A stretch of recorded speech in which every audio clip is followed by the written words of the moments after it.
of your memoir as a researcher pursuing justice?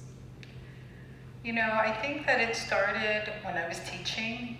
There were some situations that really affected me to witness, and you know, we don't have time to, you know, be in our feelings. We have to be present for our children, and that was so good for me, especially with so much trauma that I had experienced. But, you know, I felt that I needed to, and may I just for a moment put on my little beret? And some people think, oh, is it because you're a writer? No, I'm channeling my social justice warriors, my young lords that were trying to get breakfast for kids in the city and trying to make landlords accountable for having lead in their paint. So I'm going to put on my social justice beret, if I may.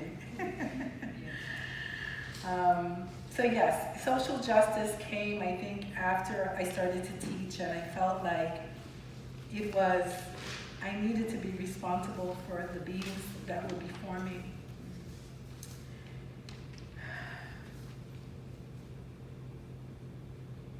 And it started in college. Before that, when I started to be a little more active, when I found this beautiful woman that's sitting across from me.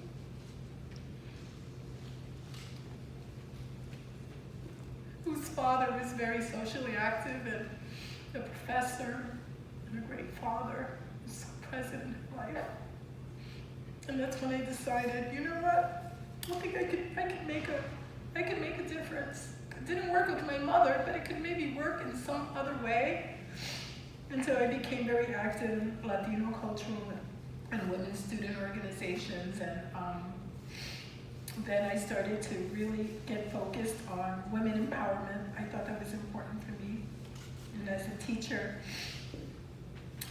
you have to earn your master's, you know, to hold on to your certification. So at that point, I decided that math was really important to me. And I got bit by the equity bug. It was the late 1990s, and I became the first instructional coach that this White Plains district had. And just like anything, they try to make you do a million jobs. And so I was at 7 sites, 5 elementary schools, the Newcomer Center. At the time, we had a Newcomer Center, a pre-K program. And that one person was responsible for trying to make sustainable change in the quality of math education. And that's when I stumbled across Robert P. Moses' research. He talks about math education as a civil rights.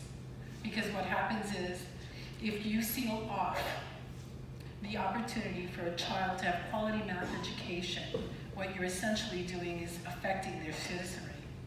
They're affecting their ability to prepare for a career in science and technology and medicine. And so many of our children were being tracked. And yes, we had the No Child Left Behind mandates, but it was still the same children, our children of color, that were not in the advanced classes, that were not on a track to academic excellence. And it was so frustrating. And so I just felt that, you know, it was important for me to try to break away some barriers. And I felt like I made some change, and you know, good sustainable change is not about one person. So I believe that I was able to toss that first stone that created